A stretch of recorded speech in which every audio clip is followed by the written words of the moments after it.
So for the second part of our trip, we decided to visit the Jefferson Hotel located in Jefferson, Texas. Upon arrival, the first impression, what would you say it was, Melanie? It was exciting.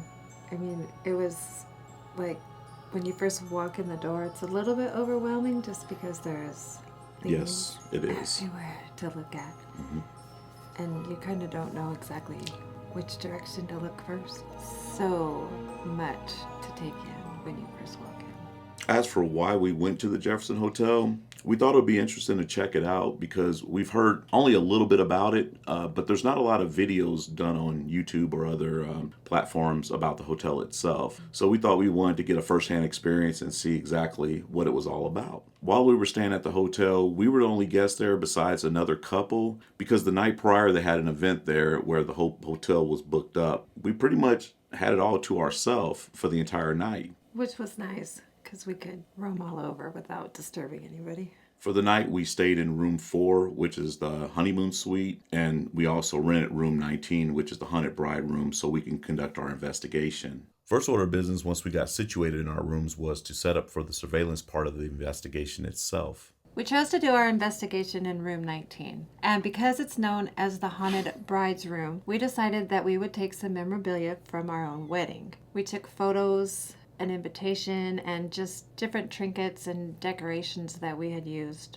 for our ceremony. After we set up our investigative equipment, we hooked up with the owner's father, who gave us a very full, detailed tour of the 20 themed rooms, to include the disappointment room. Disappointment room is basically a room where families used to hide their kids with disabilities. The Jefferson Hotel was built in 1851, and like many historical hotels, it housed several different businesses over the course of its existence. It began as a cotton warehouse to support the cotton industry.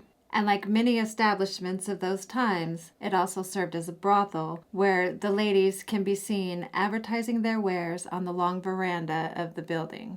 During the Prohibition, the Jefferson Hotel became a roaring night spot and a speakeasy known as the Crystal Palace. And at the turn of the 20th century, it became a hotel for guests. As for the paranormal activity, there is said to be a tall man who wears a long coat and boots, and he comes and goes as he pleases. Some of the most common sightings are a pair of children who likes to prank guests, moving possessions around and turning lights on and off. The bathroom mirror in room 19 is known as Judy's Mirror. It's a particularly hot spot for paranormal activity and is said to be that of a teen girl who can be seen in the midst of a hot shower or even leaves messages on the mirror. Another spirit is known as Libyan White. This young woman appears most often to male guests traveling alone, and she can be recognized by her bridal gown, golden hair, and feet that never touch the ground. Libby seems to haunt a specific bed rather than a location. The bed is now located in room 19. The spirit's identity is unknown, but is said it could be more than one person. Elizabeth and Lydia are both names of people who stayed at the hotel nearly 50 years apart from each other. Both of these women were abandoned on their wedding day and were said to have been pregnant. It is reported that both women hanged themselves from the unusually tall headboard of the bed. As for our time at the hotel, instead of trying to investigate the entire hotel, we decided to put our efforts into our investigation we conducted in room 19, since most of the documented activity that's been reported has been in that room, and it's claimed to be the most haunted room in the hotel itself. Also, too, under the overall experience. Now, when we came into room 19 and when we set up to do this investigation, we were having some issues from the get-go. Like, the first thing we like to do when we start our investigations is we like to get a baseline reading, or we like to rule out any false positives. One way of doing that is we may take our EMF meter and we go around and try to see where there's any electrical activity or high spikes in electrical activity in the room. So what we noticed over by where the bed was, or around the bed, for some reason our EMF detector kept spiking and we couldn't get it to go down for nothing. As much as we moved it, I even looked under the bed to see if there was any type of electrical interference. I couldn't really get a baseline reading. I don't know what it is with that bed and why the EMF meter kept spiking like it was. And that was a little frustrating because, you try to rule everything out, and I wasn't able to do that. So with that being said, here are some clips from our investigation. Make the lights go off, make sounds. Just like that. We're gonna leave you alone so you can look at our pictures. Over there. We'll be down the hall.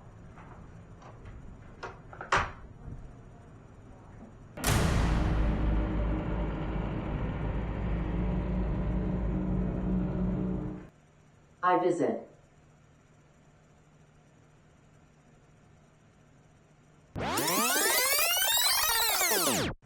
The attic.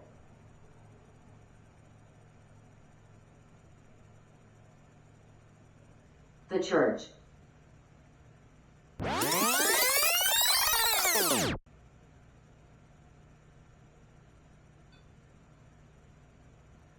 Who's talking? Satan.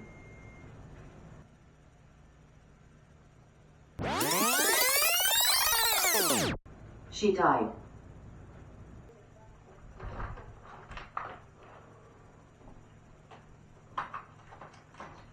We're back. Dang it.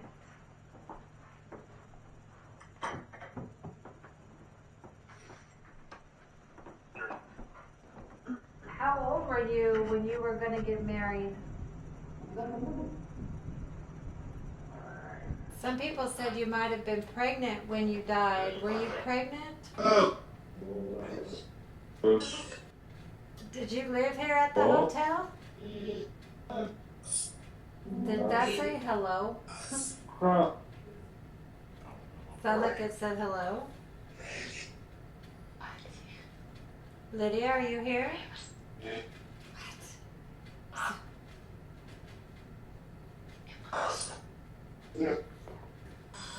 I mean, nothing wrong with the millimeter.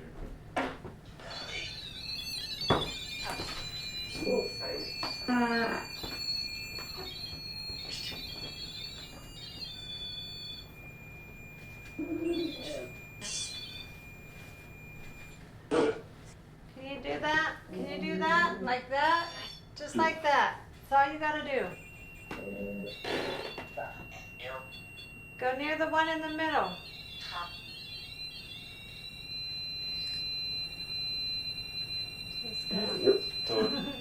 Go a little further back to the one in the middle.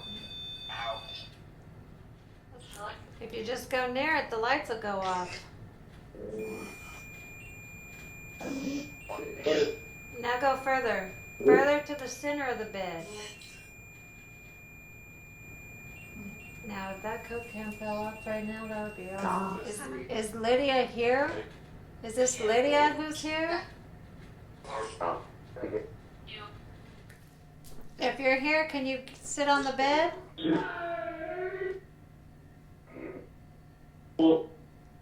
It's a really nice bed. I like the bed. Do you like all the people who come to talk to you? Yes. Yes.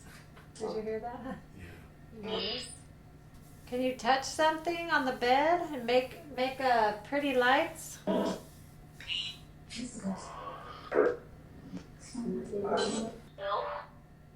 No.